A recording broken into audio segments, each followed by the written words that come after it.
The mysterious disappearance in March 2014 of the Malaysian Boeing 777 flying Mh370 from Kuala Lumpur to Beijing continues to worry people. There were 239 people aboard the airliner, including 12 crew members and 227 passengers. In 2015 they were declared dead as a result of an accident, although the fate of the liner and the people is still unknown. Will the mystery of Mh370 be solved? The disappearance of such a large airliner without a trace is an extremely rare event in the history of world aviation. When on October 29 the passenger airliner Boeing 737 of Lion Air flying from Jakarta to Pangkalpinang crashed into the sea, the first wreckage of the plane, engines, wings, landing gear, was found on the second day of the search. And on November 1, rescuers raised to the surface in the black box. Someone, of course, might say that the Boeing 737 crashed on the 13th minute after takeoff from the airport, so the place of the crash was not difficult to determine. Perhaps. But the flight of the Malaysian Boeing 777 was also under the full control of the ground services, which means that everything should have been known about its location, right up to its disappearance from the radar. But here it's all a mystery. So what is more or less known today about the fate of the Malaysian Boeing that disappeared in 2014? We know that it disappeared from the radar on March 8, 2014, when it was over the South China Sea and was entering Chinese airspace. At 1:19 a.m. local time, the crew made contact for the last time. The words of the pilots were, "Good night, Flight 370, such calls in aviation are called handshake." At 1:27 a.m. all communication with the airplane was lost. All neighboring countries' air traffic control services tried to contact Mh370 for another 6 hours, but without success. According to investigators, the Boeing 777 was supposedly in silent mode for about 7 more hours. But where it finished its flight is unknown. According to one of the versions, the plane allegedly ran out of fuel in 7.5 hours and started descending. Then the right engine caught fire, and then the left one. Without fuel, the autopilot turned off and the Boeing 777 began to descend slowly. Is this possible? Yes. But why did all that happen while the crew was completely silent? There is no answer to that question. As a result, the search and rescue operation began first where communication was lost, that is, in the waters of the South China Sea. Then the search moved to the Strait of Malacca, to the Indian Ocean, to the western shores of Australia. Up until 2017, several countries organized several search operations using deep-sea submersibles, echo sounders and the latest technology. But the crash site, the wreckage of the plane and the bodies of the dead were never found. True, regardless of the official search, small parts of the plane were accidentally found off the coast of Mozambique and Mossel Bay, South Africa, on Reunion and Rodriguez Islands in 2015 and 2016. Somewhat baffled by the location of these finds, experts suggested that fragments of the crashed Boeing 777 might have drifted with the ocean currents and then been tossed ashore by the waves. However, these assumptions were so uncertain that a number of experts stated that the search for the Boeing 777 was not originally conducted at all where it might have crashed. This raised a new wave of questions and the most unexpected versions of what happened. Articles were written and movies were made about it. Then the hype gradually subsided. And then in the fall of 2018, all of a sudden, one after another, reports began to pour in that parts of the missing Boeing 777 were being found all over the world, here and there. And the locations are always announced to be very different. The last time the plane was found was in March this year, when Peter McMahon of Australia, an air crash investigator, announced that he had discovered the outline of the airliner a dozen kilometers south of the Seychelles island of Round. But the real search in the area, organized after this announcement, led nowhere, as before. Despite the development of modern search systems, no one has found a huge 63-meter Boeing 777 at the bottom of the ocean. And just recently, the British tabloid The Sun announced that an English amateur detective on Google Maps found in the Andaman Sea off the coast of Thailand and Myanmar clear outlines of the plane. There are a lot of inconsistencies in the official investigation. Things look very ambiguous here. At least 5 different sources found either the plane or what was left of it in the last month. Somewhere, some in the jungle, some in the ocean. Including a pastor who happens to know exactly where the Malaysian Boeing 777 is.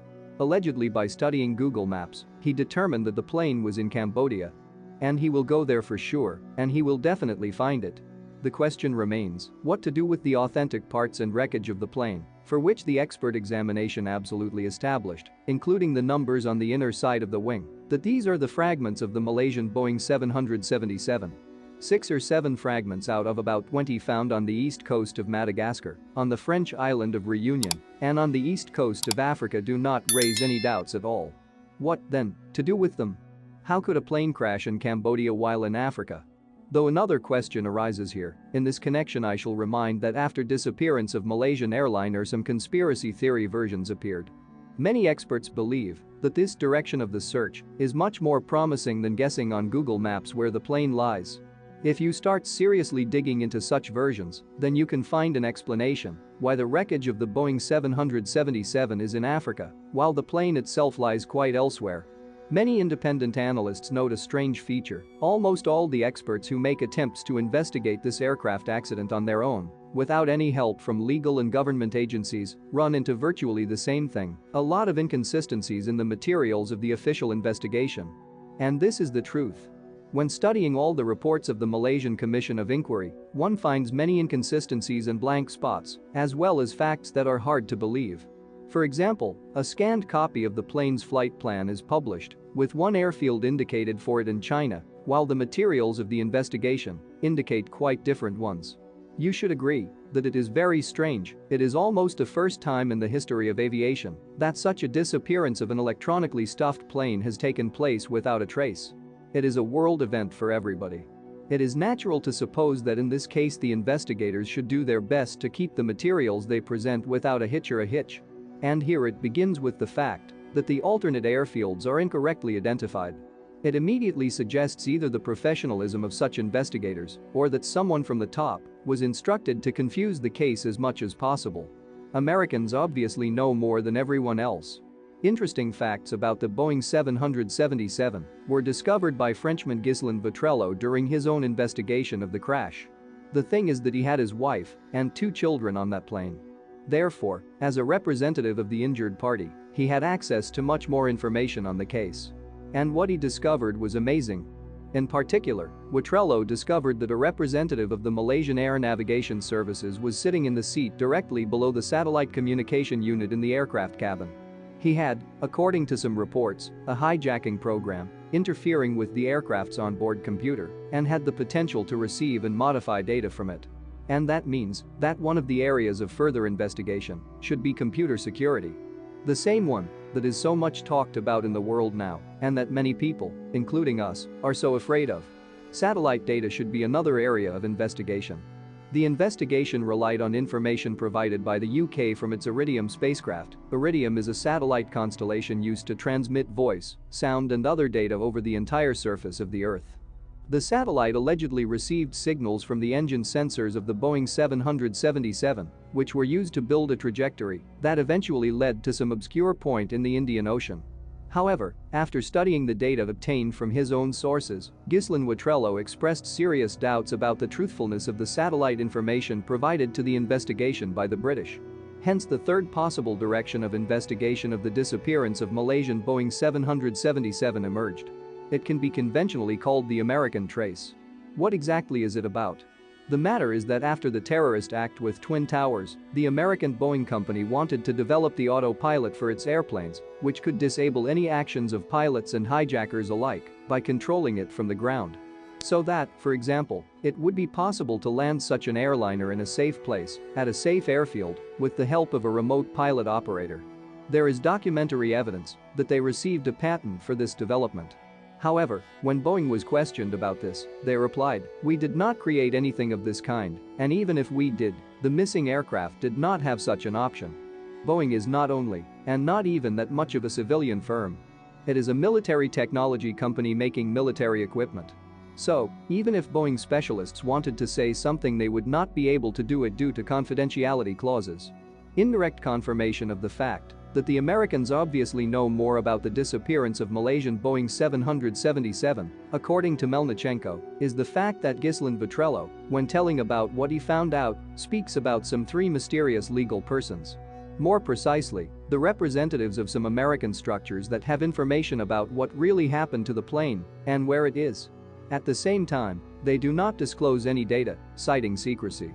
Ghislain Watrello speaks about them very cautiously, without naming them, or their positions, or revealing the role assigned to them in this investigation. However, he is absolutely sure that these people have all the necessary information about what happened to the plane. That's why the legal status of the investigation needs to be changed in order to find out the real picture of what happened to the Malaysian Boeing 777. It is important to do this so that people with military secrecy clearance can take part in it. If this is not done, we may never know what happened to flight Mh370, during the flight of which 239 people from 14 countries disappeared. If you were interested, thank the author by putting a like. And also do not forget to subscribe so as not to miss the outputs of even more interesting videos of my channel. Turn on notifications by clicking on the bell and share this video with your friends. What else interesting can you add to this video? Write in the comments, it will be interesting to read.